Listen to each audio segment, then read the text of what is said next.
Okay, students. So today we are going to do the complement of sets and the properties which are related to the complement of set, right?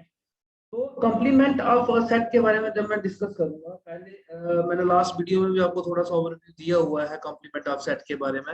मैं again आपको थोड़ा सा complement of set के बारे में बता देता हूँ, ठीक है। कंप्लीमेंट ऑफ सेट क्या होता है? जैसे किसी भी सेट का कंप्लीमेंट निकालना है तो उस सेट को रिमूव कर देना है आपने यूनिवर्सल सेट से, तो जो सेट आएगा वो आपका कॉम्प्लीमेंट ऑफ सेट होगा। जैसे मैं एक एग्जांपल लेता हूँ, देखिए मैं एक वेन डायग्राम ड्रा कर रहा हूँ। ये हमारा यूनिवर्सल सेट है और इसके बीच में ये हमारा ए सेट है, ठीक है। अगर मुझे ए सेट का कॉम्प्लीमेंट फाइंड करना है तो मैं कैसे फाइंड करूंगा? मैं ए सेट को छोड़ के बाकी सारे एलिमेंट्स जो यूनिवर्सल सेट में होंगे वो उसका कॉम्प्लीमेंट होंगे, ठीक है।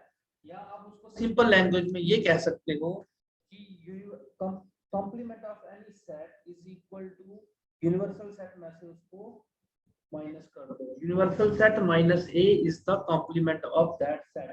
तो डेफिनेशन में भी मैंने यही लिखा है, if u is a universal set and a be any universal set,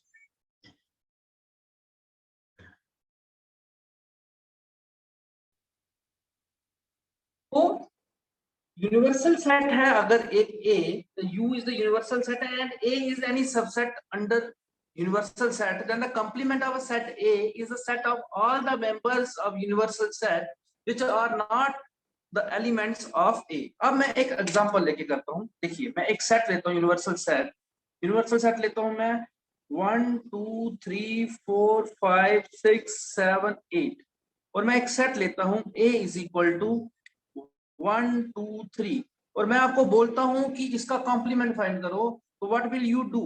complement ऐसे u डैश के साथ डिनोट होता है, या हम u पे c लिखते हैं, या एक इसका और तरीका होता है u के ऊपर इसको s डालते हैं, ठीक है। ये तीनों तरीके कॉम्प्लीमेंट को डिनोट करने के लिए होते हैं। और ये आता कैसे है? ये आता है यूनिवर्सल सेट में से उस सेट को माइनस कर दो। सिंपल सी बात है, जिसका कॉम्प्लीमेंट फाइंड करना है उस सेट में से उस सेट को माइनस कर दो यूनिवर्सल सेट में से, तो जो सेट आएगा आपका वो आपका कॉम्प्लीमेंट होगा, ठीक है। तो आएगा कैसे? यूनिवर्सल सेट में से ए सेट को माइनस कर लो, 1 2 3 को माइनस कर लो, बचा 4 5 6 7 8। Is it clear to all?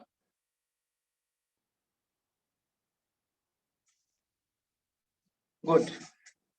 तो हम इसको कैसे लिखते हैं, ये मैंने डेफिनेशन भी आपको दोबारा एक्सप्लेन कर देता हूं। If U is a universal set and A be any subset of U, then the complement of A is the set of all the elements of the universal set which are not the elements of A। मतलब सीधी बात है यार, जो set का complement निकालना है उसको universal set में से बाहर निकाल दो, जो बचेगा वो उसका कंप्लीमेंट होगा, ठीक है। और अगर उसको मैं बिल्डर फॉर्म में लिखूंगा, हम ऐसे लिखते हैं X such that X belongs to universal set and X does not belongs to A। Simple सी बात है, उस यूनिवर्सल सेट के सारे एलिमेंट्स, लेकिन जो A में आ रहे हैं वो वाले नहीं आएंगे। एग्जांपल एक मैंने आपको ये दे दी। अगर वेन डायग्राम की बात करेंगे तो मैंने ये वेन डायग्राम की आपको एग्जांपल दे दी। Is it clear to all?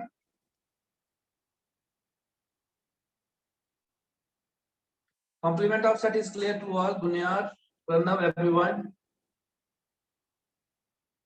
अब हमारा आएगा कि कंप्लीमेंट ऑफ सेट्स की कुछ प्रॉपर्टीज हैं, ठीक है। ये 4-5 ये प्रॉपर्टीज हैं, ठीक है। तो वो प्रॉपर्टीज अब हम करेंगे। सबसे पहले आती है कॉम्प्लीमेंट लॉस। देखिए दो है ये। सबसे पहले आपको दी है ए यूनियन ए का complement is equal to universal set. ये इसको यूनियन नहीं समझ लेना, A union A complement is universal set. पहले इसकी वेन डायग्राम बनाता हूँ। देखिए ये एक यूनिवर्सल सेट है और ये एक सेट है ए, ठीक है। अब इसके कंप्लीमेंट, ए का कंप्लीमेंट क्या होगा? ये बाहर वाला जितना भी पोर्शन है, मतलब ए को छोड़ दो, उसके बाहर वाला जो भी पोर्शन बचा वो उसका कंप्लीमेंट हो गया, ठीक है। और उसको यूनियन करनी है किसके साथ? ए के साथ। तो देखिए ए को ए के कंप्लीमेंट, देखिए ए को ए के कंप्लीमेंट के साथ अगर आप जोड़ दो तो आपका क्या बनता है? आपने ये ए था आपका, ये इसका कंप्लीमेंट था, इन दोनों को जोड़ दिया तो बना क्या, पूरे का पूरा यूनिवर्सल सेट। तो इसका मतलब ये बना कि A union A complement is equal to universal set. ठीक है, अब मैं दूसरी बात करता हूं इंटरसेक्शन की।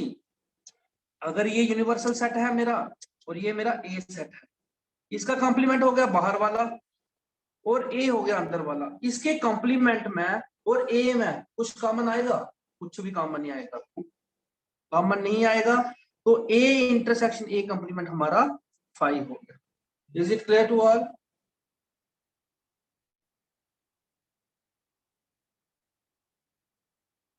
यस। अब एक एग्जांपल देखिए, आपको आपको आपकी स्क्रीन पे दिख रही होगी एग्जांपल।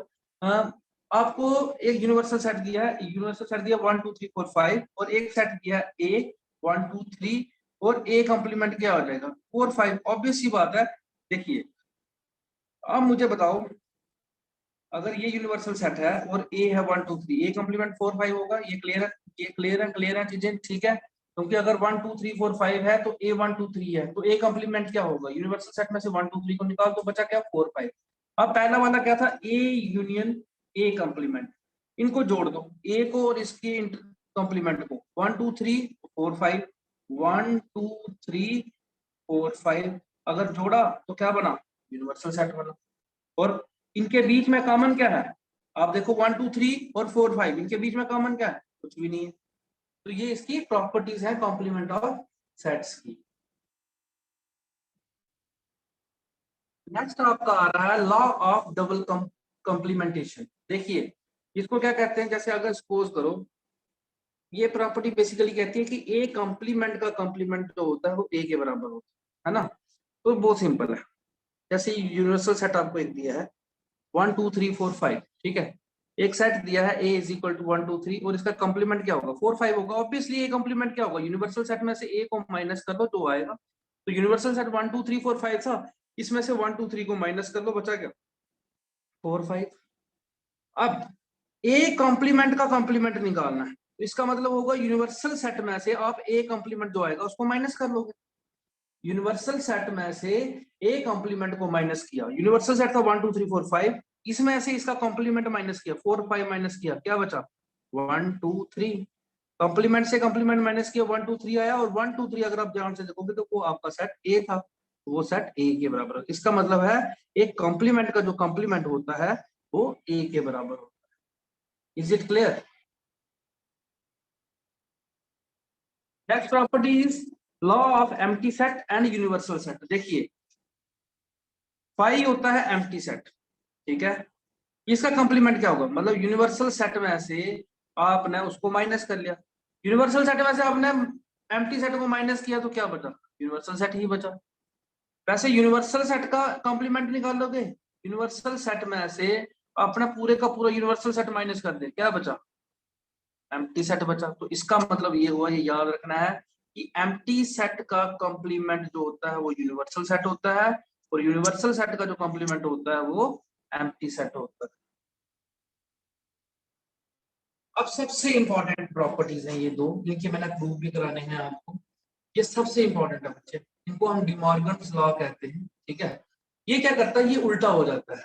उल्टा कैसे होता है? जैसे यहाँ पे अगर आप देख रहे हो ए यूनियन बी का कॉम्प्लीमेंट, अगर आप इकट्ठा निकाल रहे हो, इसको अलग अलग करोगे तो ये इंटरसेक्शन का बन जाएगा, और जब इंटरसेक्शन का इकट्ठा करोगे तो अलग अलग करोगे तो यूनियन बन जाएगा, ठीक है। ये अभी मैं आपको प्रूव कराऊंगा। देखिए इसका प्रूफ कैसे करना है, ठीक है।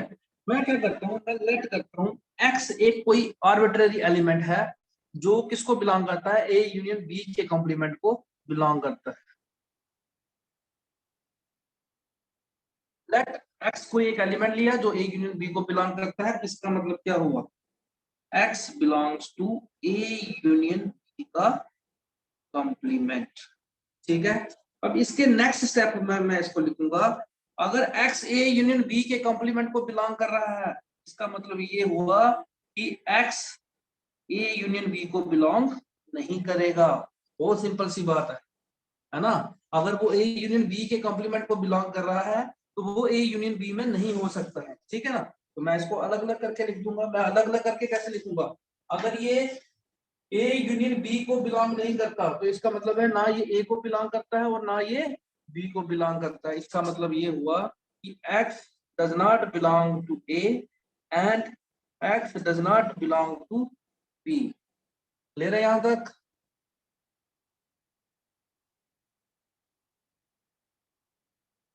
ठीक है, यहाँ तक क्लियर है? ठीक है, ओके। अगर ये ए को बिलोंग नहीं करता है तो इसका मतलब है ये किसको बिलोंग करेगा? ये बिलोंग करेगा ए कॉम्प्लीमेंट को, और ये बिलोंग करेगा किसको? बी कॉम्प्लीमेंट को। समझ आ गई? ठीक है। अब ये अगर ये बिलोंग कर रहा है किसको? किसको बिलोंग कर रहा है? ए कॉम्प्लीमेंट को और बी कॉम्प्लीमेंट को। तो एंड किसको डिनोट करते थे? एंड डिनोट करते थे इंटरसेक्शन को। अगर आपको याद होगा जब मैंने यूनियन और इंटरसेक्शन की आपको डेफिनेशंस कराई थी, तो उसमें मैंने आपको कराया था कि एंड जो होता है वो इंटरसेक्शन को बिलोंग डिनोट करता है, और आर जो होता है वो यूनियन को बिलोंग करता है। तो इसका मतलब क्या हो गया? एक्स बिलोंग्स टू किसको? A complement intersection B complement. अब यहाँ पे ध्यान से देखो आप, अब ध्यान से क्या देखोगे? आप ध्यान से यहाँ पे देखोगे कि एक्स किसको बिलोंग कर रहा था? ए यूनियन बी के कॉम्प्लीमेंट को। बट अब यहाँ पे एक्स किसको बिलोंग कर रहा है? A complement intersection B complement. देखिए एनसीईआरटी के सिलेबस में ये आपके नहीं है। अगर आप नहीं भी करना चाहते हो आप इसको छोड़ दो। आप सिर्फ इतना याद रखो कि जब यूनियन होता है तो अलग अलग करते हैं तो इंटरसेक्शन बन जाता है, जब इंटरसेक्शन होता है तो अलग अलग करते हैं तो यूनियन बन जाता है। एनसीईआरटी के सिलेबस में ये आपका नहीं है। मैं आपको इसलिए करा रहा हूँ कि चलो आपको ये समझ आ जाए, ठीक है। अब इसका मतलब क्या हुआ? अब यहाँ पे देखो, एक्स अगर ए यूनियन बी को कंप्लीमेंट को बिलोंग कर रहा था, एक्स किसको बिलोंग कर रहा है? ए इंटरसेक्शन बी के कंप्लीमेंट को। देखो अगर x belongs to A, x belongs to B, ये सबसेट की डेफिनेशन है अगर आपको याद होगा कि अगर फॉर एनी एलिमेंट्स एक्स अगर वो ए को भी बिलोंग कर रहा है एज वेल एज बी को भी बिलोंग कर रहा है तो वो उसका सबसेट हो जाता है, ठीक है। तो इसका मतलब ये हुआ कि क्या ए यूनियन बी का complement is subset of A intersection B का कॉम्प्लीमेंट। इसको रखो फर्स्ट।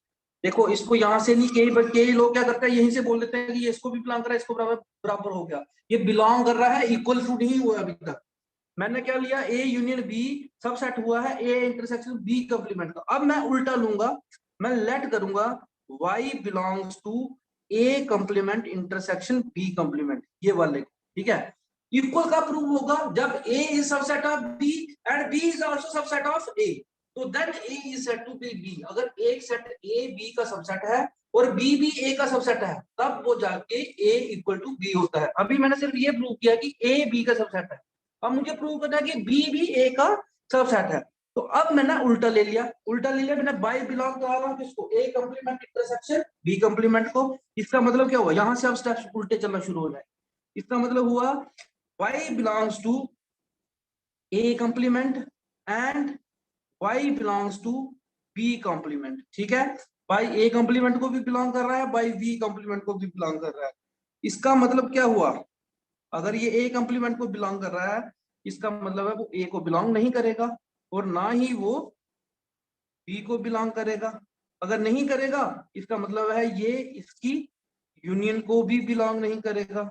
अगर ये इसकी यूनियन को बिलोंग नहीं कर रहा है तो इसके कॉम्प्लीमेंट को बिलोंग करेगा। तो देखिए वाई ए इंटरसेक्शन बी के कॉम्प्लीमेंट को बिलोंग कर रहा था, वाई ए यूनियन बी के कॉम्प्लीमेंट को भी बिलोंग कर रहा है। तो इसका मतलब हुआ A complement intersection B complement is the subset of A union B का कॉम्प्लीमेंट। सेकंड, अब देख लो from first and second, first और सेकंड से ए बी का सबसेट हो गया, बी ए का सबसेट हो गया। इसका मतलब है A is equal to B. तो आप लिखोगे from first and second we get, क्या हमें मिला? ए यूनियन बी का complement is equal to A complement intersection B complement. इस तरीके से ये आपका डी मॉर्गन्स लॉ प्रूव होता है। अगर आप नहीं भी करना चाहते हो प्रूव, आप इतना याद रखो ए यूनियन बी का complement is equal to A complement intersection B का कॉम्प्लीमेंट, ठीक है। ये आपके एनसीईआरटी में सिलेबस में प्रूव में नहीं है लेकिन फिर भी मैं आपको बता रहा हूँ, एटलीस्ट आपको पता होना चाहिए कि डी मॉर्गन्स लॉ को कैसे प्रूव करें। और ये जब भी दो सेट्स को इक्वल प्रूव करने के लिए जब आती है आपकी बात, तो आप उसको इस तरीके से करोगे कि A is subset of B and B is subset of A. जब ए बी का सबसेट है और बी ए का सबसेट है, तब जाके ही आपकी ये सिचुएशन सेटिस्फाई होती है कि A is equal to B. ये लोग यहाँ तक करते हैं, बोलते हैं हाँ ये एक्स इसको भी बिलोंग कर रहा है, इसको बिलोंग, भाई बिलोंग कर रहा है, इसमें कुछ ज्यादा एलिमेंट भी तो हो सकते हैं, है ना। तो इसको प्रूव करने के लिए मैं उल्टा भी ले लेता हूँ, ये इसका सबसेट हो गया और ये उसका सबसेट हो गया, दोनों एक दूसरे के सबसेट हो गए। जब दोनों एक दूसरे के सबसेट हो गए तो वो क्या होते हैं, इक्वल सेट्स हो जाते हैं। सेकंड भी हम ऐसे ही करेंगे, लेट कर लो x बिलोंग कर रहा है किसको, a इंटरसेक्शन b कंप्लीमेंट को। अगर a इंटरसेक्शन b कंप्लीमेंट को बिलोंग कर रहा है, इसका मतलब है x को बिलोंग नहीं करेगा, x को बिलोंग नहीं करेगा a इंटरसेक्शन b को। ठीक है, आप इसको अलग अलग करके लिख ले। x अगर a इंटरसेक्शन b को बिलोंग नहीं कर रहा है तो x does not belong to a और x does not belong to b। अब यहाँ पे आप मुझे एक चीज पूछ सकते हो या बोल सकते हो, आप नहीं बोल रहे हो, चलो मैं क्वेश्चन भी खुद ही कर देता हूँ, मैं आंसर भी आपको खुद ही बता देता हूँ। या आप मुझे यहाँ पे बोल सकते हो कि सर यहाँ पे तो इंटरसेक्शन था, तो यहाँ पे आर कैसे आ गया, वहां पे तो आना एंड चाहिए, क्योंकि आपने मुझे बोला हुआ है कि सर जब इंटरसेक्शन की बात होती है तो एंड आता है ना। लेकिन वो किस टाइम पे आता है, जब बिलोंग कर रहा होता है। यहाँ पे डज नॉट बिलोंग कर रहा है, डज नॉट बिलोंग में उल्टा हो जाता है, एंड आर हो जाता है, आर एंड हो जाता है। ठीक है, ये आपने कंसेप्ट रखना है। ठीक है, अब इसको करेंगे। अब अगर ये इसको बिलोंग नहीं कर रहा है ए को, तो इसका मतलब है इसके कॉम्प्लीमेंट को बिलोंग करेगा या फिर बी के कॉम्प्लीमेंट को बिलोंग कर रहा है। अब देखिए, अब बिलोंग कर रहा है तो आर आ गया तो यूनियन हो जाएगा, है ना। इसका मतलब क्या हो गया, x belongs to A complement union B complement. देखिए x ए इंटरसेक्शन बी के कॉम्प्लीमेंट को बिलोंग कर रहा था, अब A complement union B complement को बिलोंग कर रहा है। इसका मतलब ये हुआ A intersection B complement is the subset of A complement union B complement. इसको फर्स्ट रखेंगे, यहां तक क्लियर है। अब हम उल्टा लेंगे, दूसरा केस लेके करेंगे। दूसरा केस क्या लेंगे, हम लेंगे x बिलोंग्स, अब y लेते हैं, y belongs to A complement union B complement.